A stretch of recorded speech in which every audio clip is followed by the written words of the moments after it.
Good morning, Edgewood. Please stand for the pledge.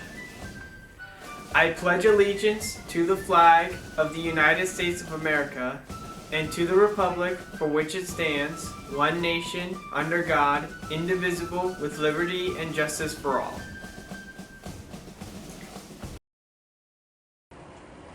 Good morning, Edgewood. I'm Daniel Browning. And I'm Isaiah Hommes. And today is Friday, May 23rd. It's a crush shot. Yep. And today is Friday, May 23rd. And seniors, it's just about the end of our time here at Edgewood. Our last day is Tuesday. Just a reminder that there is no school on Monday because it's Memorial Day. But good luck to our band who will be performing in parades and events across town. For lunch today, we are checking out a new pizza item. Wild Mike's Pizza with broccoli bites, cherry tomatoes and dip, watermelon, and assorted fruit juices. Here is the remaining schedule for students. Tuesday the 27th is seniors' last day of school, and that night, the senior awards. Then on Wednesday, May 28th, it's graduation practice at 8 a.m. in the gym, and Thursday, May 29th, is finally the long-awaited graduation at 6 p.m., which will be streaming on Edgewood Media's YouTube channel and Facebook page. All seniors have to complete the senior exit survey form. This form includes a place to indicate where you want your final transcript sent. You will not be able to participate in graduation practice until this is filled out. Please check your email if you haven't filled it out yet. And just a reminder, if you have anything you owe to school, such as library fees or missing items, that must be taken care of before graduation. A final reminder to all students. Just because it's your final weeks here doesn't mean you don't have to follow the rules. Inappropriate behavior may result in the holding of diplomas until the community service hours are served as a consequence. If you're an underclassman, disciplinary action can take place at the beginning of school next year. Edgewood is holding a blood drive for the American Red Cross to help those in need. It will take place in the gym May 23rd from 9 a.m. to 2 p.m. If you want to help save lives, see Miss Wallace to make an appointment. And as a reminder, please check Progress Book regularly to ensure your grades are up and you have no missing assignments. Make sure you get any missing work done as soon as possible and end the year on a high note. Now that the regular news is out of the way, let's head over to our boys, Braden, Blake, and Brock, to see what they have for us as spring sports wind into the postseason. Thanks guys, we'll start off this week's show with ladies flag football. Last Sunday they traveled out to Massillon for the Ohio State tournament. They fell in the opening round 35-22 against Sagan, and they will play again May 31st. On Monday, varsity baseball took on Struthers. They fell 9-0. Christian Brown and Tanner Klein led the team with it. Girls varsity softball got a huge win against Streetsboro in the district semifinals. They got the win 7-6 in the top of the last inning when Natalie Aguinaga drove in 2 runs to take the lead off a single. Lucy Pillow pitched for the ladies and struck out 10, and the defense did not commit a single error. Tuesday night, boys tennis hosted Lakeside for senior night. They got the win 4-1 with the winning matches coming from Noah Vencill, Carter Howard, and Nick DeFazio in singles and in doubles, Brady and Randy Vencill. We're coming close to the end of this year, which means the next sports season is fall sports. If you're interested in joining sport but not sure which one, Boys and Girls Golf is welcoming everyone to come out and give it a shot. Girls coach Miss Fisher and the new boys coach Mr. Frable looking for competitors. So if you are interested, find Mr. Frable or Mrs. Fisher to receive more information. That's all we have. Back to you guys. And now, the moment you've been waiting for. Since this is the end of our senior school year, we have something very special for you all. We present to you the Edgewood High School Class of 2025.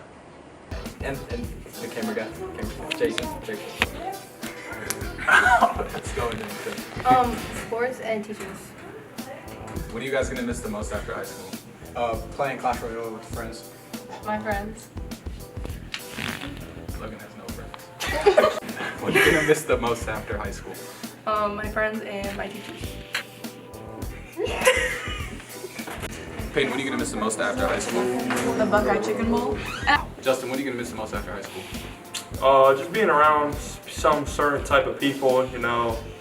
Probably won't ever talk to you guys again, but nice knowing y'all. He said I probably won't. What are you gonna miss the most after high school? The food.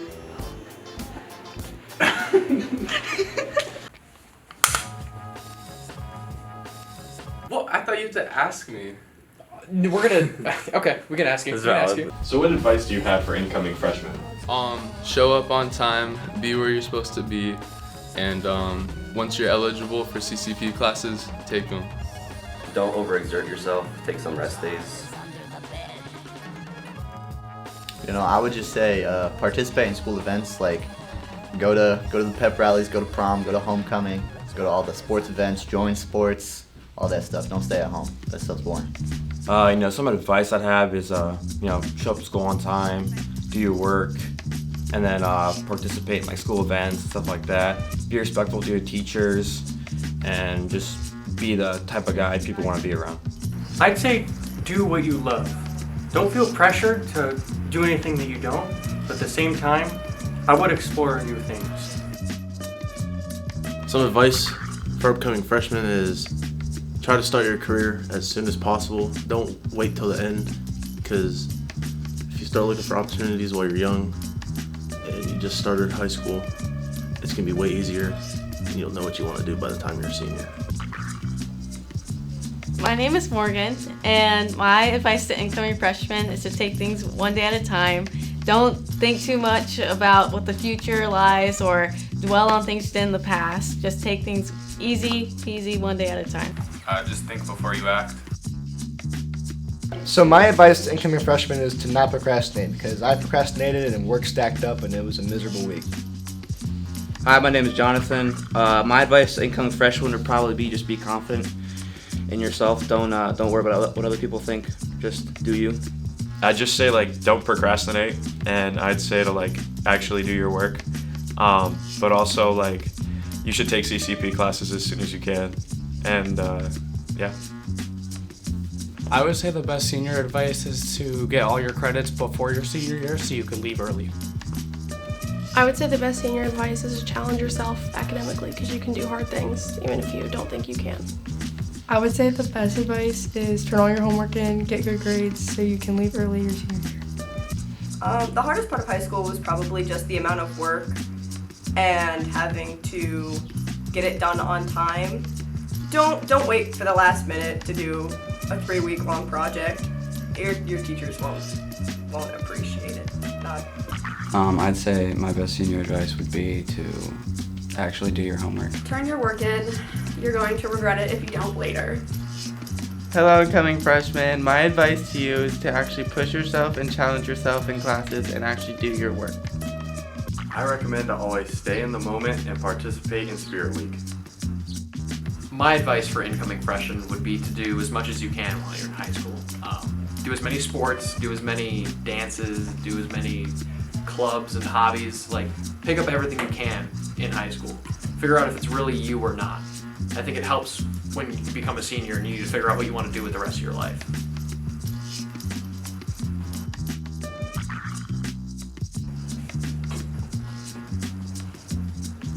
Does that help at all? Don't think way too far in the future or dwell on what you did in the past. Stop laughing at me. What are some of your favorite memories from your time as principal? I would say my favorite memories really are just the relationship that I developed with students here and even students that have graduated and moved on and are now out of college and maybe starting a career, and them still reaching out and talking to me and so forth. So I would say my greatest memories is just, hopefully the positive impact I have on students and just the communication with them after graduation and seeing how they're doing. What are you most proud of accomplishing during your time here? I always say, hopefully that people here might have seen a difference in the culture here. I tried to develop a culture here where just everybody respects one another and try to develop relationships with kids that, we're here to help them and try to guide them in the right direction. So I would say that's it, that hopefully when people leave here and graduate, they look back at high school and remember all the good times they had and the positive memories that they had too. What are your plans for retirement? I don't know. I'll probably still work. I don't know what I'll do. I'm at an age where my wife's still going to work for the next 4 or 5 years. She's a teacher and she's not going to retire for 4 or 5 years. And I'm one that I have to stay busy. I don't like a lot of free time, so I'll probably do something else. I don't know what that may be. You know, it might be something at the next level, maybe at the college level, or do something, or I don't know, or explore a career that I've never done before. Do something different. What advice do you have for the incoming principal? As I told our teachers, and even when I met with the students the other day, I think that the key thing for the new principal coming in is just to have that personality where kids come first, that you're always going to develop a relationship with students where they feel comfortable going to you as a building principal, where they feel safe and secure here at school, where they feel valued as a young adult in the school. So I think that's important for the new person coming in, that they have to have the personality, that they have to, at the end of the day, they have to love children and do what's best for students every single day. So I think that's the best advice I can give to the new person. All right. How do you want to be remembered by the students and staff? You know, I'm one, I like a lot of accolades. I don't like being recognized for certain things. I think when I leave Edgewood, just hopefully the students, you know, when somebody mentions my name, they just say, hey, he was a good person that really cared about me, or, you know, he tried to do what was best for us as students here and tried to make school a place where it was fun and they felt safe and secure, and that's it. I mean, school is school. We all go through it, and sometimes it's a pain, but I think when kids leave here, if they say, hey, you know, he did make things positive at the school, and, you know, I enjoyed my high school career, that's all I can ask for. And for now, goodbye, Edgewood. That's it. This week on birthdays, we have Reagan Bibler, Dominic Colby, Electra Carter, and Haley Woods. And on Memorial Day, we have Amanda Freeborn, Thomas Jeffers, and Jason Richmond. Have a great day.